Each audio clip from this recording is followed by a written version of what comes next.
Okay, this is where the franchise gets really silly.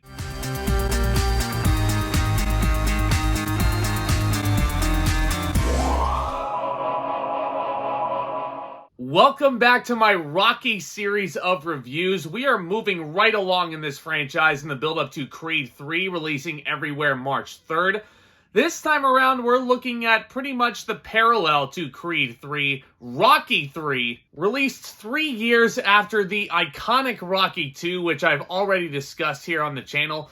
And as per with these reviews, this will contain some spoilers. So if you've never seen Rocky 3, now's your chance to go check it out and then come right back. But this is really it, isn't it?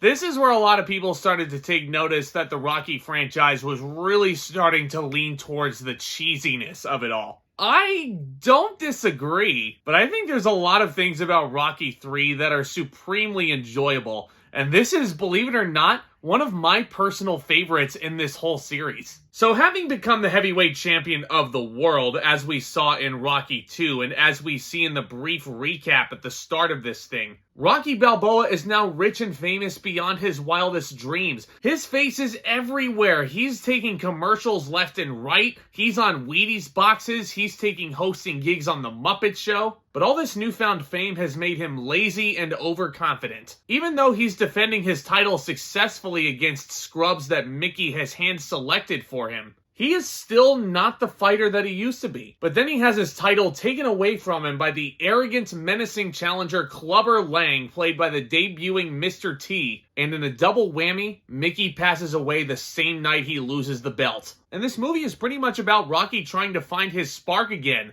that eye of the tiger. And he gets it when he receives help from his former adversary, Apollo Creed. This movie is only an hour and 40 minutes long, one of the shorter entries in this franchise, and on a rewatch, you can certainly feel that. There's a lot of dramatic elements in Rocky 3 that I specifically noticed on this past rewatch.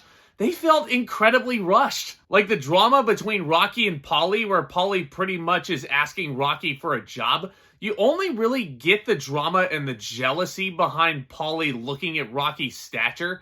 Like, you only really get that in the first 10 minutes of the movie. And I understand that there were elements of Paulie's character that had some jealousy to Rocky in the first two movies, but you really could have digged a lot more into that here. And it could have had a much more rewarding payoff in Rocky 3 when Rocky actually does bail him out of prison for smashing up the pinball machine with Rocky's face all over it. But shortly after, Paulie gets a job being one of Rocky's cornermen alongside Mickey Goldmill himself, played again wonderfully by Burgess Meredith. He was so good. Rocky then takes a charity fight against the wrestling heavyweight champion of the world known as Thunder Lips. Now, Thunder Lips, I should add, is a complete Hulk Hogan ripoff. It's like if Hulk Hogan turned heel. He's like, you know, he's got the same physique as Hulk Hogan, same shitty mustache, same shitty hair. He's got a cool hat as he walks down to the ring, though.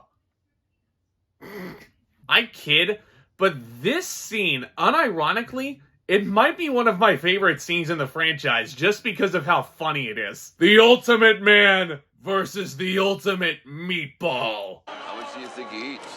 About 202 pounds. Weighing 202 pounds. God, I just love the shit-eating grin on Mickey's face after he makes that joke. But it's such a clever reversal because Rocky is taking the fight completely seriously, and he passes off this wrestler as a complete maniac, and Thunder Lips is basically teaching him, hey, this is the name of the game. It's all a show. And you gotta love how professional Thunder Lips is for taking those cheap shots from a professional boxer and, and actually taking a few licks here and there for the love of the game. But I think the drama and the intensity that Rocky establishes with his new challenger, Clubber Lang, is built up perfectly.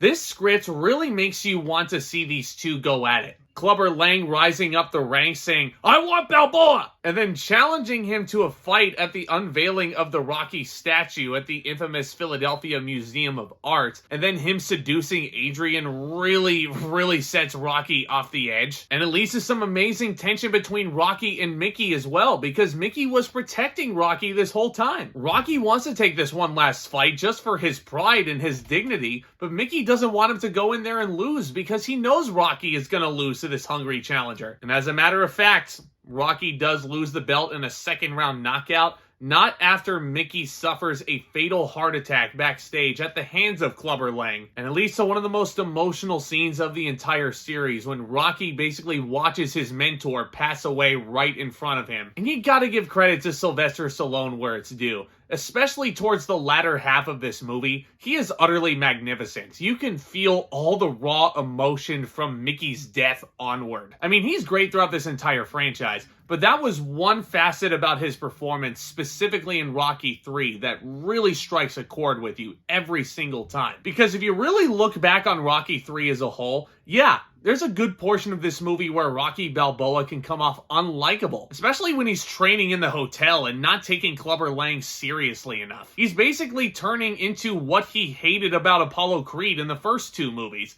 And, like, it's just crazy, the 180 and the full circle that you see this character go through. And yet that Sylvester Stallone charm is what keeps him as likable as he is, for me at least. But to those people who say that they don't like Rocky in Rocky 3, I can completely understand why. Because he has a fierce competitor in the debuting Mr. T playing Clubber Lang.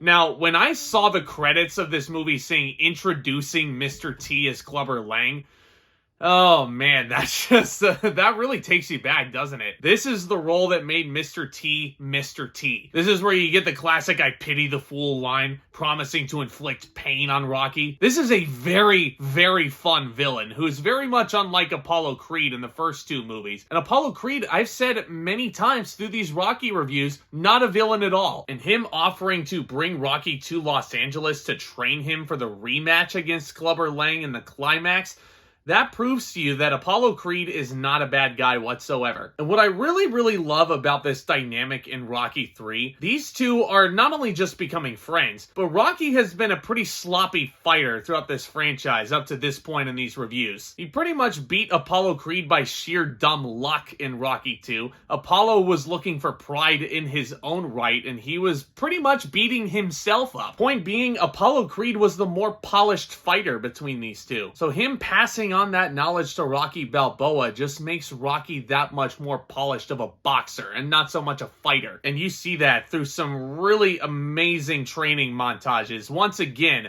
Bill Conti's music in here is just so damn iconic. And I feel like Carl Weathers was so pumped to be a part of this training montage this time around. Him and Rocky are running races on the beach in Los Angeles. Him and Rocky are basically jucking and jiving in the ring. It's so fun to watch. It's also really nice to see Talia Shire's Adrian come completely out of her shell. This is someone who was incredibly shy when you first meet her in the original Rocky movie. Now she's this bold, determined, independent woman who is looking to help her husband in any way. Rocky 3 just really is a fun time for all of these reasons. The performances, one of the funniest scenes in the charity wrestling match at the beginning. The boxing matches themselves are directed insanely well. And you gotta love the contrast between the fight that Clubber and Rocky have in the Spectrum and the fight they have towards the end in Madison Square Garden. And it's really different for a Rocky movie to have the hero basically goading the villain into getting angry enough to basically beat himself again. And seeing Rocky with these polished fighting techniques was really fun to see. Him donning Apollo Creed's trunks in the match as well was a really, really nice surprise. And then the finale, Apollo Creed, after helping Rocky regain the World Heavyweight title, he is promised a favor, and these two guys have a private rematch in Rocky's gym. They don't tell anybody about it, but they don't fight as adversaries here, but as best friends. And that's what I think makes Rocky 3 stand out amongst the rest of the franchise.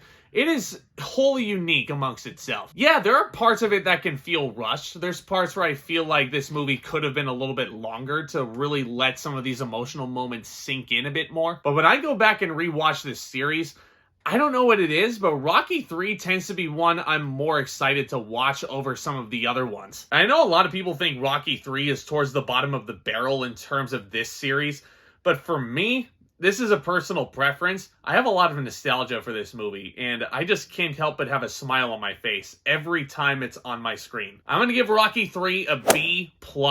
I know. That grade can be pretty polarizing, but you know what? These are all just my opinions. Let me know what you think of Rocky 3 down in the comments section below. Is this your favorite of the franchise? Is it one of the original Rocky movies that came before it? Obviously, I love discussing all things in movies and entertainment, and I can't wait to keep going along in this franchise in the build-up to March 3rd. Up next is where the series really takes a deep dive into silliness with Rocky 4. That should be an interesting one to discuss. But if you want to stay up to date with all this Rocky content and much, much more, talking all new releases in 2023, go ahead and become a subscriber and hit that notification bell right next door. Do me a favor and smash the like button. This is an amazing community that we've already built over here, talking all things movies.